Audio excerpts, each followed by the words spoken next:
रमज़ान की आमद है, बल्कि बहुत ही थोड़े दिन रह गए हैं अभी।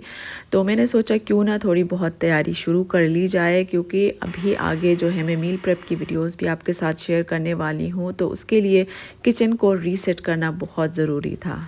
जो एक्स्ट्रा सामान है वो सारा मैं बाहर निकाल लूँगी और जो रीफिलिंग का काम है वो मैं कर लूँगी, ताकि मेरे पास स्पेस काफ़ी हो और मैं मील प्रेप कर सकूँ आगे। तो चलें वीडियो को स्टार्ट करते हैं। Let's begin with the video. अस्सलाम वालेकुम everyone, welcome back to my channel. I hope आप सब बिल्कुल ठीक ठाक होंगे और खैरियत से होंगे। ये व्लॉग मैंने काफ़ी दिन पहले शूट किया था, लेकिन अपलोड करते करते बहुत दिन लग गए, क्योंकि एडिटिंग का मेरे पास बिल्कुल भी टाइम नहीं था। इन दिनों में बहुत बिज़ी रही हूँ, क्योंकि विंटर्स में ना गिलगित से हमारे जो रिलेटिव्स हैं वो काफ़ी सारे आते हैं, विज़िट करते हैं इस्लामाबाद, क्योंकि वहाँ का जो वेदर है ना वो बहुत हार्श होता है। तो जो एल्डरली पीपल होते हैं ज़्यादातर, वो विंटर्स में स्पेशली यहाँ पे मूव कर जाते हैं। तो जितनी भी यहाँ पे हमारी जो फैमिलीज़ रहती हैं, तो उनके पास उनका आना जाना लगा रहता है। और फिर मेरी मदर इन लॉ की एक सर्जरी भी हुई थी, तो जितने भी गांव के लोग हैं और रिलेटिव्स यहाँ पर आए थे विंटर्स में, सब उनसे मिलने आ रहे थे। तो बस मैं उन्हीं के साथ बिज़ी रही हूँ, और इसलिए मैंने किचन और फ्रिज में चीज़ों को अरेंज नहीं किया, तो सारा कुछ मेस्ड अप हुआ है। और ये लेमन्स ना 2 महीने पहले अम्मी लेकर आई थी गिलगित से, और ये अभी तक पड़े हुए थे और ये ख़राब हो रहे थे। अब आगे मुझे रमज़ान में भी ज़रूरत पड़ेगी इनकी, और स्पेस भी खाली चाहिए थी, तो मैं अब इनका जूस निकाल लूँगी और आइस क्यूब ट्रेस में इनको डाल के फ्रीज़ कर लूँगी। और उसके बाद इनको किसी कंटेनर या जिपलॉक बैग में शिफ्ट कर लूँगी, और उसके बाद इनको फ्रिज में रख दूँगी। और इसके अलावा थोड़े छोटे छोटे से रह गए थे मेरे पास, तो मैं इनको वेस्ट नहीं करना चाह रही थी, तो इनको भी मैं किसी एयर टाइट बॉक्स के अंदर डाल रही हूँ और फ्रिज में रख लूँगी, ताकि मैं इनको आगे यूज़ कर सकूँ। यहाँ पे मेरे पास काफ़ी सारे ऑरेंजेस पड़े हुए थे, तो ये एक साथ इतने ज़्यादा खाए भी नहीं जाते, तो मैंने सोचा क्यों ना इनका जूस निकाल लिया जाए, और ये काम भी आज मैं कर लूँ। इस चॉपर के बारे में मुझसे काफ़ी सारे लोग पूछ रहे थे कि ये कैसे काम करता है, किस ब्रांड का है। तो ये वाला जो चॉपर है ना, इसका नाम है इन्वायरो, और ये बहुत अच्छा वर्क करता है। इसके अंदर चॉपिंग और स्लाइसिंग के ऑप्शंस हैं, और इसके अलावा स्ट्रेस स्क्वीज़र भी है इसमें, ऑरेंजेस का जूस ईज़िली बन जाता है, और ये वाला ऑप्शन भी है, तो मुझे बहुत ही अच्छा लगता है ये वाला। और जितना भी आप बल्क में स्लाइसिस में अगर वेजिटेबल्स को कट करना चाहते हैं, या आप छोटे छोटे करके चॉप करना चाहते हैं कबाब वगैरह बनाने के लिए, ये वाला चॉपर बेस्ट रहता है। अगर आप परचेज़ करना चाहते हैं तो ज़रूर करें, मेरी तरफ से रिकमेंडेड है। नेक्स्ट डे हम ग्रॉसरी करने चले गए थे, तो मैं आपके साथ अभी अपनी ग्रॉसरी शॉपिंग शेयर करूंगी, और इसको मैं कैसे ऑर्गेनाइज़ करके रख रही हूँ वो भी मैं आपके साथ शेयर करूंगी। तो आपको भी अच्छी अच्छी टिप्स मिल जाएंगी, और हेल्प हो जाएगी कि आप कैसे अपनी ग्रॉसरी मैनेज कर सकते हैं। हम लोग तकरीबन 2 महीने के बाद ग्रॉसरी करने गए थे, तो बेसिक चीज़ों से लेकर छोटी बड़ी चीज़ें सारा कुछ ख़त्म हुआ था, और फिर बीच में एक आध दिन निकाल के हम ग्रॉसरी करने चले गए थे। तो यहाँ पर दालें, चाय पत्ती और ये सारी चीज़ें, जो मसाले हैं, केचप, नमक, ये सारी चीज़ें हम लेकर आए थे। और इसके अलावा भी जो चीज़ें हैं वो भी ख़त्म थी। लाइक बच्चों के लंच के लिए मैं ये वाला स्ट्रॉबेरी मिल्क है, ये मैं लेकर आती हूँ। छोटी पैकेजिंग में आता है, तो बच्चों को लंच में देना ईजी होता है। और इस दफ़ा मैं सोच रही थी मखाने भी बच्चों को एज अ स्नैक दे दिया करूँ, हेल्दी बहुत है, तो वो भी मैं लेकर आई थी। और इसके अलावा ये बारबेक्यू सॉस काफ़ी चीज़ों में ज़रूरत पड़ती है मुझे अक्सर, और यहाँ करीबी मार्केट से मुझे मिलता नहीं है, तो ये भी मैं साथ में लेकर आई थी। और ये जिंजर गार्लिक पेस्ट मैं शान का लेकर आती हूँ, हमेशा अपने पास बैकअप में रखती हूँ। मैं घर में भी बनाती हूँ, लेकिन कभी ऐसा होता है कि ख़त्म हो जाता है और टाइम नहीं मिल पाता है दोबारा बनाने का, तो उस टाइम पे मैं फिर ये शान का जो बनाया केचप है वो लहसुन अदरक पेस्ट है वो यूज़ कर लेती हूँ, क्योंकि ये चीज़ें हमारी आसानी के लिए बनाई गई हैं, तो कभी ज़रूरत हो तो यूज़ कर सकते हैं। और ये लज़ानिया का पैकेट मैं इस दफ़ा लेकर आई हूँ, ये फ़र्स्ट टाइम लेकर आई हूँ, और मैं ट्राई करने वाली हूँ आगे, तो जब मैं बनाऊँगी आपके साथ रेसिपीज़ ज़रूर शेयर करूँगी।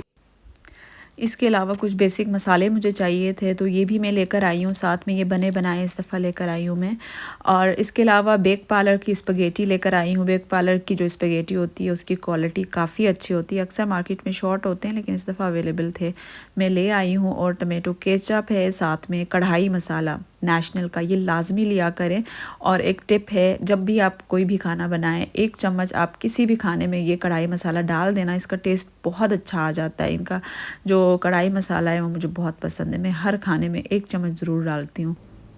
इस ग्रॉसरी में ना काफ़ी एक्स्ट्रा चीज़ें भी बीच में आ गई हैं, क्योंकि ना सूजी को जो चीज़ पसंद आती है वो बीच में डालती रहती है। और एक बास्केट भर के मैंने चीज़ें बाहर निकाल ली थी, बीच में ये चीज़ें रह गई हैं और ये 2 बॉक्सेस इसमें आ गए हैं। और चिकन तंदूरी मसाला, तिक्का बोटी मसाला, ये ना बच्चों के लिए मैं कुछ भी बनाती हूँ लंच में तो ये डालती हूँ, इससे बहुत अच्छा टेस्ट आता है। यहाँ पे एलुमिनियम फॉयल भी मैं लेकर आई थी, ये ख़त्म है मेरे पास। और गार्बेज बैग्स हैं जो कि हर किचन की ज़रूरत है मुझे लगता है, ये भी मैं लेकर आई थी।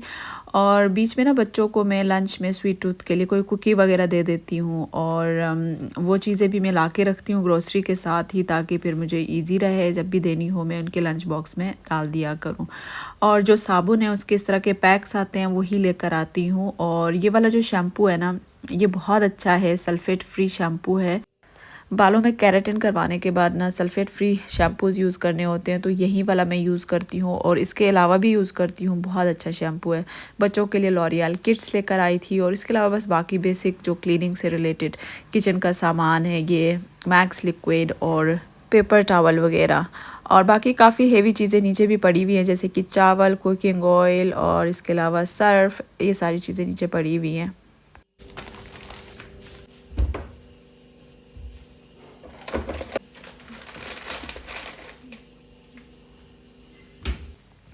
रेंटेड घर के अंदर ना स्पेस की काफ़ी लिमिटेशंस होती हैं, आप अपनी मर्ज़ी से कोई ऐसी चीज़ बनवा भी नहीं सकते हैं। और इसके अलावा कम स्पेस में ज़्यादा चीज़ों को किस तरह से अरेंज करके रखना, ये भी एक बहुत बड़ा चैलेंज होता है।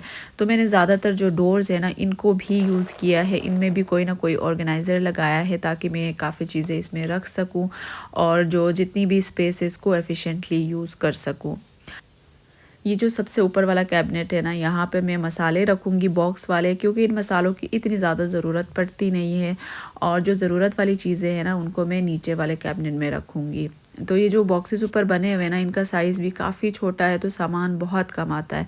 इसलिए मैंने ये नीचे वाला क्रॉकरी यूनिट बनवा लिया है। इसमें ग्रॉसरी का सामान भी आ जाता है काफ़ी सारा, और मेरी सारी क्रॉकरी भी इसमें अरेंज हो जाती है। तो जब भी मैं घर चेंज करूँगी ना, तो इसको साथ लेकर चली जाऊँगी। और इसके अलावा ना ये वाले जो ग्लास जार्स हैं, ये जिंजर गार्लिक पेस्ट के जार्स हैं, और ये मैं ना ओवर द इयर्स इनको जमा करती रही हूँ, इकट्ठे करती रही हूँ। तकरीबन 3 साल लगे हैं मुझे, और ये तकरीबन 10-11 मेरे ख्याल में मेरे पास इकट्ठे हो गए हैं। अब इनमें ना मैं सारी दालें अरेंज करके रखूँगी, और इन ट्रांसपेरेंट जार्स के अंदर ना ये कलरफुल दालें बहुत प्यारी लग रही थी, बहुत अच्छी लग रही थी मुझे। और इनकी अच्छी बात ये है कि इनके जो लिड्स हैं ना, वो एयर टाइट है, तो इनको मैं नीचे वाले कैबिनेट में ही रखूँगी, ताकि ये एक्सेस करने में इजी हो। और इसके अलावा ना जब चीज़ें अरेंज्ड होती हैं ना, सही से अपनी अपनी जगह पर होती हैं, तो उनको यूज़ करने में भी मज़ा आता है और देखने में भी बहुत अच्छे लगते हैं। इस कैबिनेट में ऊपर वाले सेक्शन में ना बच्चों के लंच बॉक्सेस और वाटर बॉटल्स हैं, और नीचे वाले सेक्शन में भी बच्चों की ही चीज़ें हैं, लाइक सीरियल, पीडियाश्योर और बाकी सारी चीज़ें। अपने घर को और किचन को ऑर्गेनाइज़ करना, सारी चीज़ें अरेंज करके अपनी जगह पर रखना मुझे बहुत पसंद है, और ये काफ़ी टाइम के बाद मैं कर रही थी। और यकीन करें, मुझे इतना मज़ा आ रहा था ना, जब जैसे जैसे सारी चीज़ें अपनी अपनी जगह पर जा रही थी ना, मुझे सुकून मिल रहा था।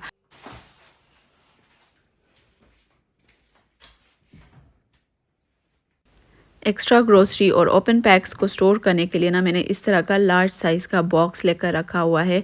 इसी के अंदर मैं सारा कुछ अरेंज करके ऑर्गेनाइज़ करके रख लेती हूँ। जितनी भी चीज़ें आती हैं रिफ़िल करने के बाद, एक तो 2 पैकेट्स बच जाती हैं, तो इनको मैं इसी के अंदर स्टोर करके रखती हूँ, ताकि जब भी मुझे ग्रोसरी रिफ़िल करने की ज़रूरत पड़ती है, तो मुझे पता होता है कि सारा कुछ इसी के अंदर है, मुझे इधर उधर ढूँढना नहीं पड़ता। तो मैं इसको ओपन कर लेती हूँ, और इसमें से जो भी चीज़ चाहिए होती है निकाल के उसको मैं यूज़ कर लेती हूँ। मुझे ना एक टाइम पे एक काम करने की आदत है। मैं एक दिन ग्रोसरी करती हूँ, अगले दिन उसको सारी अरेंज करती हूँ। अगर मैं साथ ही ला के डंप कर लूँगी, तो फिर कुकिंग के टाइम पे मुझे कोई चीज़ नहीं मिलेगी, और मेरा टाइम भी एक्स्ट्रा लग जाएगा। इसीलिए मुझे जो जो चीज़ जहाँ जहाँ चाहिए होती है, सोच समझ के अच्छी तरह से उसको अरेंज करती हूँ, ताकि कुकिंग के टाइम पे मैं हेज़ल फ्री होके कुकिंग कर सकूँ। इस तरह से जो किचन है ना, वो भी नीट और टाइडी लगता है, और काम करने में भी बहुत आसानी हो जाती है। तो इसलिए थोड़ी सी मेहनत होती है, लेकिन आपका बाद में काम बहुत आसान हो जाता है।